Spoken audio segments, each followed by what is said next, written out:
Oi gente, tudo bem com vocês? Bem-vindos para mais um vídeo. No vídeo de hoje a gente vai conversar sobre o gênero conto.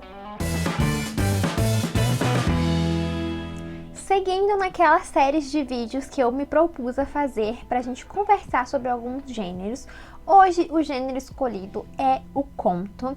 Eu resolvi trazer sobre o conto porque ultimamente eu tenho lido muitos contos e tenho gostado bastante desse tipo de narrativa. E ao final eu vou indicar alguns contos e algumas antologias que eu li recentemente para vocês, ok? Então vamos lá, né, gente? Apresentando uma definição bem pobre e breve sobre o conto. O conto pode ser definido como um tipo de narrativa curta.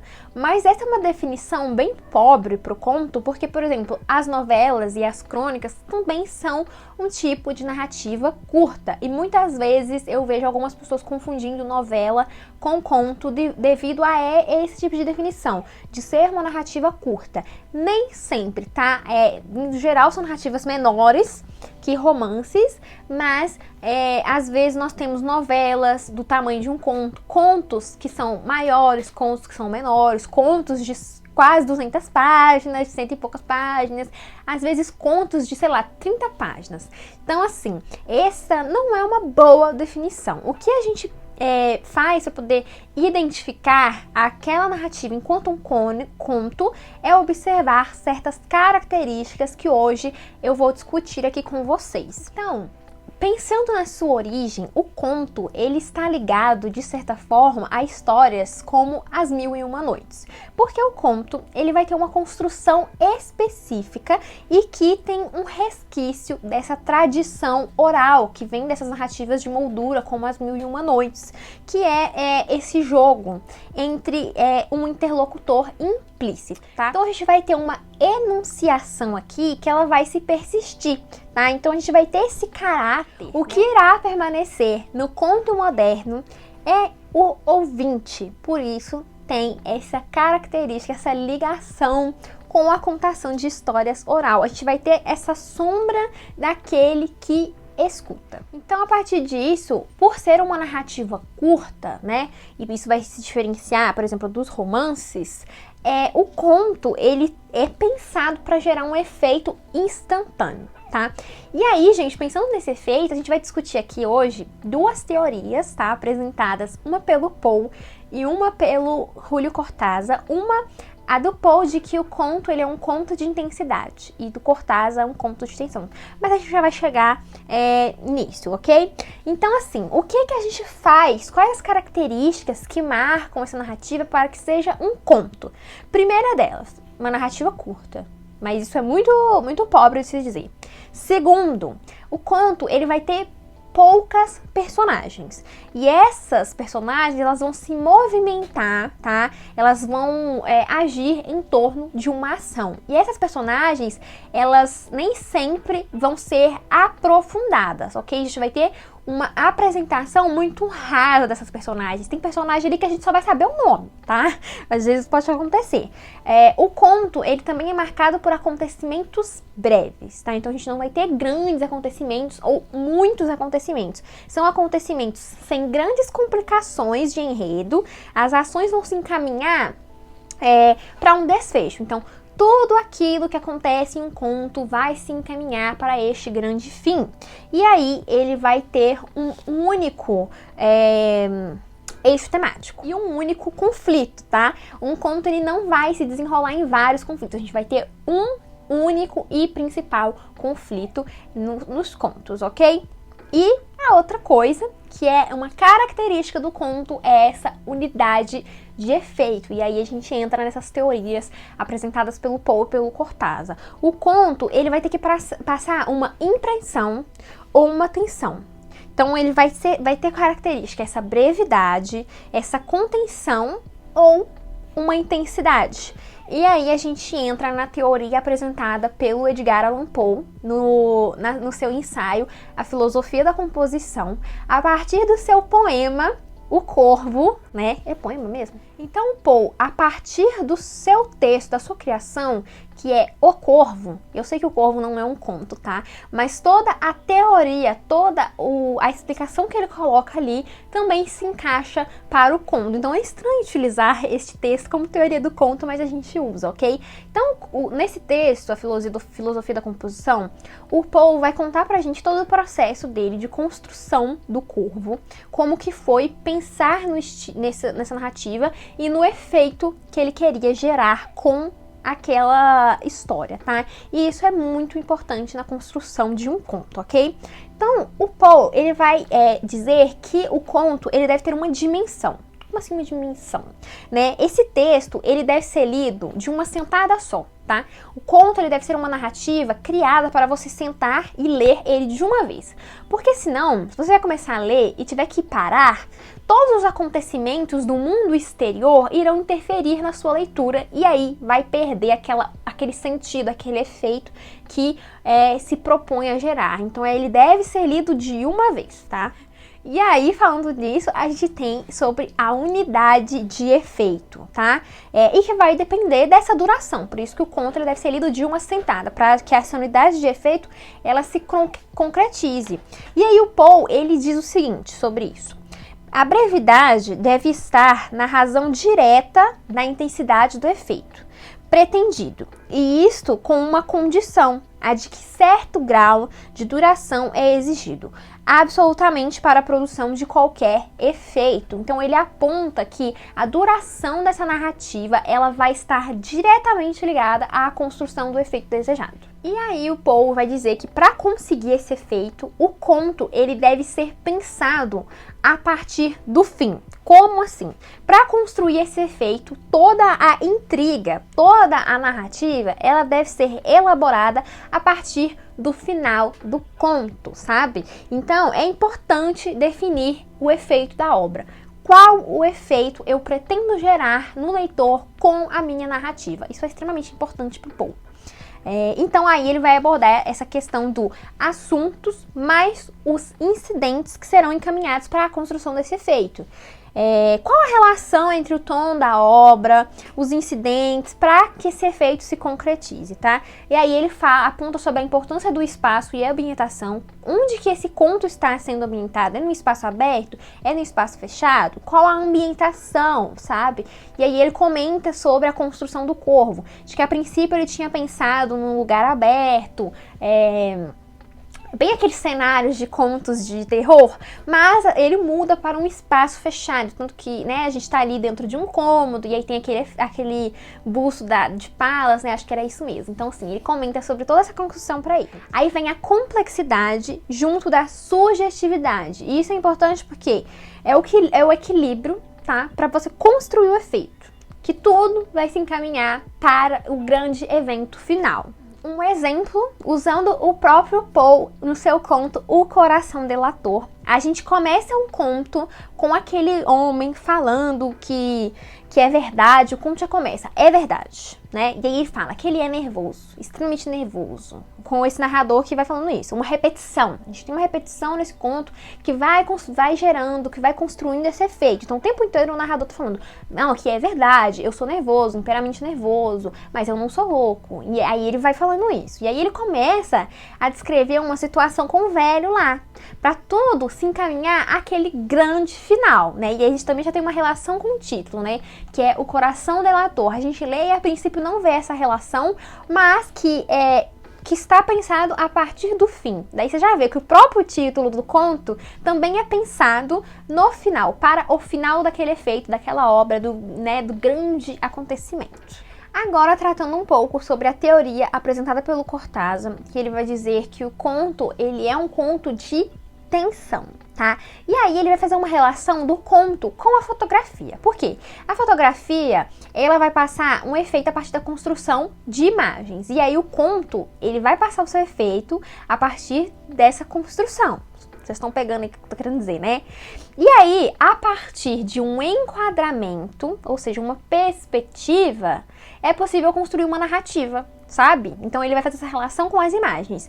E a partir disso, o Cortázar diz que o conto ele pode agir como uma fotografia, tá? Então, Cortázar, fazendo essa relação do conto com a fotografia, ele vai descrever o conto a partir do enquadramento, de qual perspectiva este conto passa. E aí ele também faz uma relação bem legal, que é daquela teoria do iceberg apresentada pelo Hemingway, né? Que ele diz que uma narrativa, ela é tipo um iceberg, que se o autor sabe do que ele está fazendo, ele não precisa dizer tudo, sabe? O leitor só tem acesso àquela pontinha do iceberg que fica exposta e as outras coisas ficam ali abaixo. Então, assim, explicando bem esdrúxulamente, é mais ou menos assim essa teoria do iceberg. Então, ele fala que a questão técnica do conto, ela é uma questão requintada, sabe? Por ter essa dimensão dessa teoria do iceberg. Para escrever algo conciso, você tem que articular a relação entre forma e conteúdo, para criar essa narrativa que é complexa em poucas páginas. Daí que vem esse negócio que eu tô falando do iceberg, da pontinha. Vai ser uma narrativa complexa, mas só ali, sabe? Só no raso. Então é mais ou menos isso que eu tô querendo dizer pra vocês. Então aí que entra essa questão da significação. O autor, ele tem que ter a habilidade de mostrar, por meio desse pontinho do iceberg, o que está por trás, ou além daqueles assuntos que estão sendo tratados. Então, a partir desse mínimo que o autor coloca, a gente vai ter uma ampla visão do que está à margem dessa obra. Então, a gente não vai ter acesso a todas as informações, mas se o autor sabe o que ele está fazendo, a gente vai ter uma visão ampla ali, sabe? Mesmo que não esteja no dito. Ficou claro? Não sei, talvez esteja ficando confuso. E aí uma coisa interessante que me lembra também é a teoria que o Ricardo Piglia, apresenta sobre um conto que tá de certa forma ligada a essa teoria do iceberg, que é de que o conto, ele sempre conta duas histórias. Então a gente vai ter aquela história que tá ali explícita pra gente, mas ao fundo a gente vai ter uma espécie de história secreta. E se o autor for bom no que ele tá fazendo, a gente vai ser capaz de perceber essas duas histórias que o conto conta. Então, por exemplo, eu vou usar aqui de exemplo o caso da vara do Machado de Assis. Como história explícita, a gente tem ali o Damião, que é esse seminarista que não quer mais, que ele quer fugir do seminário, vai buscar ajuda ali, auxílio com seu tio, mas como história implícita, que tá ali no fundo, a gente tem uma história sobre resquícios da escravidão, sobre a violência daquele período, tanto que a gente vê uma violência muito assim, marcada em personagens, então a gente tem duas histórias ali.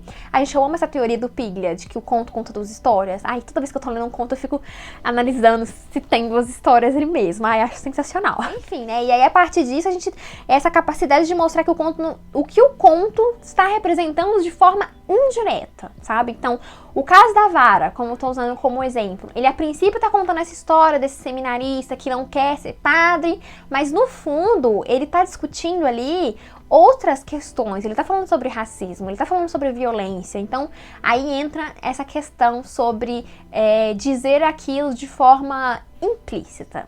Então, assim, a grande diferença dessas duas teorias, entre o conto de intensidade e o conto de tensão, é que o conto de intensidade, ele é construído todo para gerar um clímax. Então, a gente vai ter um grande acontecimento, um grande evento final.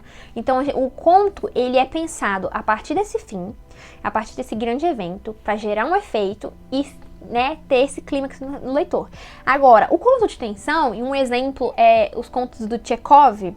Eu li um recentemente, agora eu esqueci o nome, que vai se passar no Natal. E ele é claramente um exemplo desse conto de tensão, que é um conto em que não há um auge, não há essa construção do clímax, não há uma série de acontecimentos que vão se intensificar, né, à medida que as coisas são narradas. A tensão, ela é uma tensão que tá subterrânea, sabe? Então, ela vai permear essa ação dos personagens e os diálogos, mas o fim, ele vai ser indeterminado, não vai ter grandes acontecimentos, né, e não vai ter toda essa construção daquele clímax de, nossa, o que será que vai acontecer e tal, sabe, não tem, sabe, por isso que ele é um conto de tensão, ele cria uma certa tensão no leitor, mas não tem grandes acontecimentos. E aí a gente entra na unidade do efeito. O conto, ele, pensando nesse conto de tensão, ele deve atuar como uma espécie de abertura, né? Uma direção a algo que vai muito além, né? Isso que eu tô falando da história 1 e da história 2, da história que está implícita e da história que está explícita. Então, esse conto, ele deve pulsar no leitor. sabe? Vocês estão pegando aí, né? No sentido de instigar, emocionar, e vai proporcionar uma certa ruptura com o cotidiano, sabe? Então, assim, apesar deste conto não ter grandes acontecimentos, ele vai tocar no emocional do leitor. Mesmo que ele não tenha, assim, um grande clímax, uma resolução final, ele ainda assim vai ter o seu efeito ali. Os primeiros contos que eu vou indicar são os contos do Machado de Assis. Eu acho que ele trabalha muito bem essa questão do conto de intensidade e também muito essa questão do conto que tem uma história implícita e uma história explícita.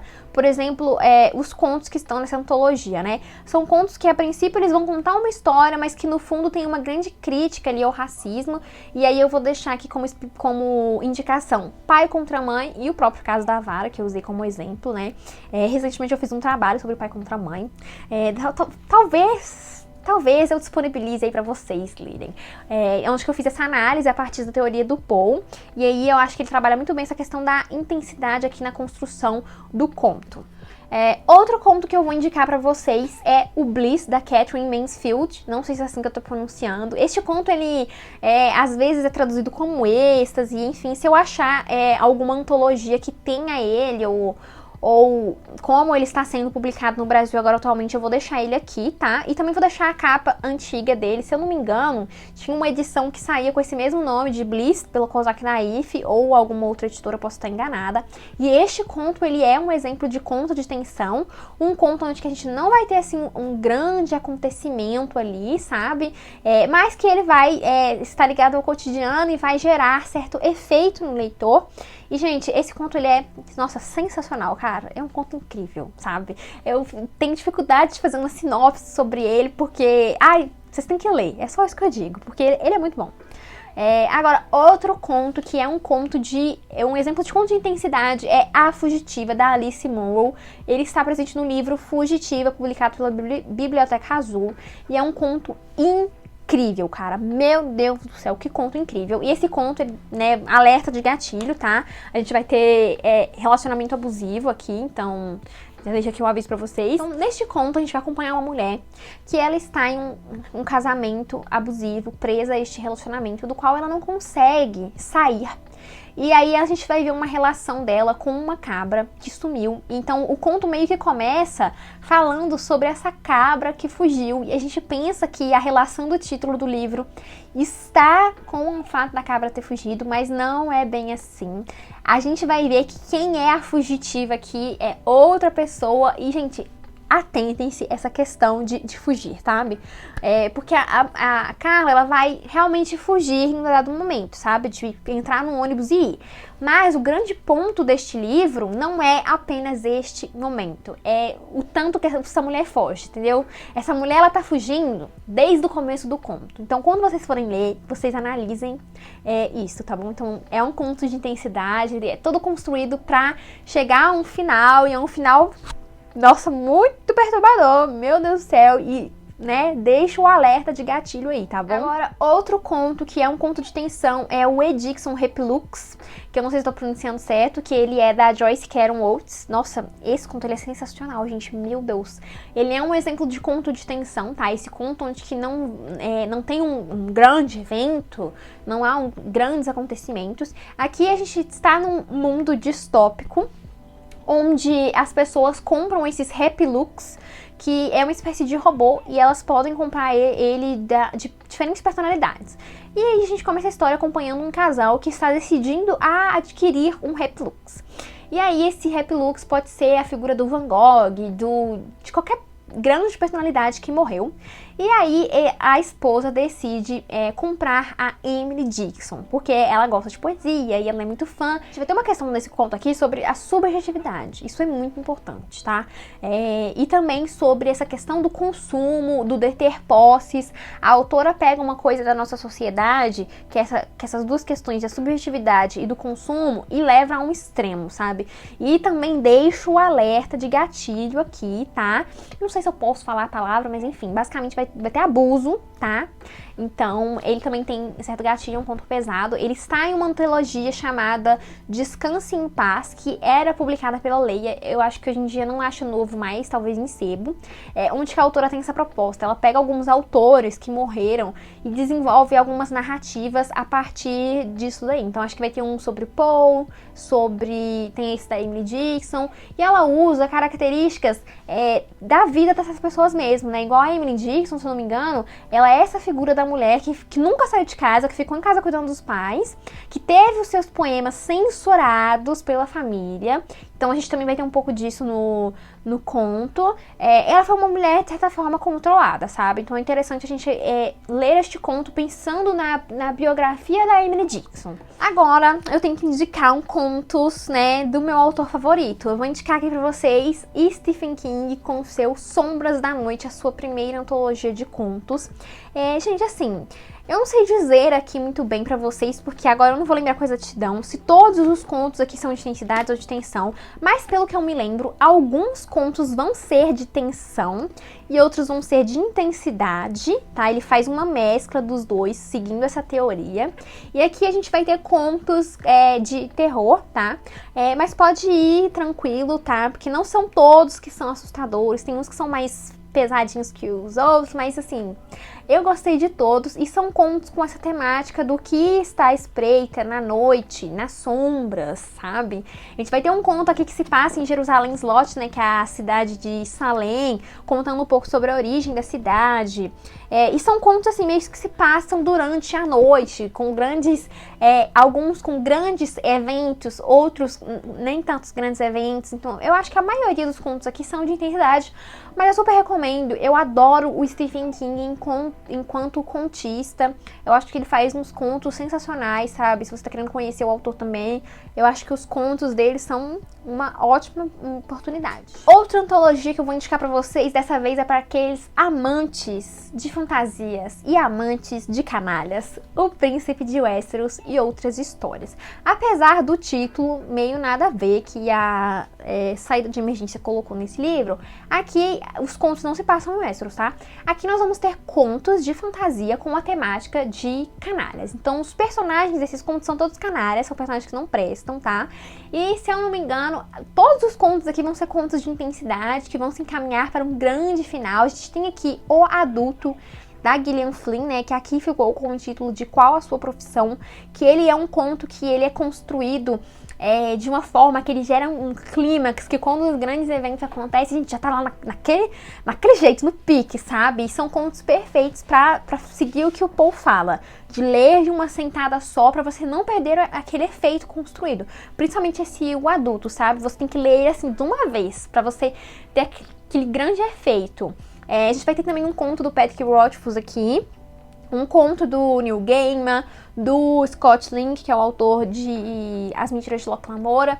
Então tá aqui a minha super indicação pra você que gosta de fantasia e não só pra você que gosta de personagens canalhas. Então é isso, gente. Espero que eu tenha esclarecido um pouco sobre esse gênero pra vocês e que vocês não confundam mais novela com conto, tá? Em breve eu tô pretendendo trazer um aqui sobre novela também, pra ficar mais claro ainda isso. Mas como eu não leio tantas novelas, eu não vou ter tantos exemplos pra trazer pra vocês. Vou tentar ler algumas aí.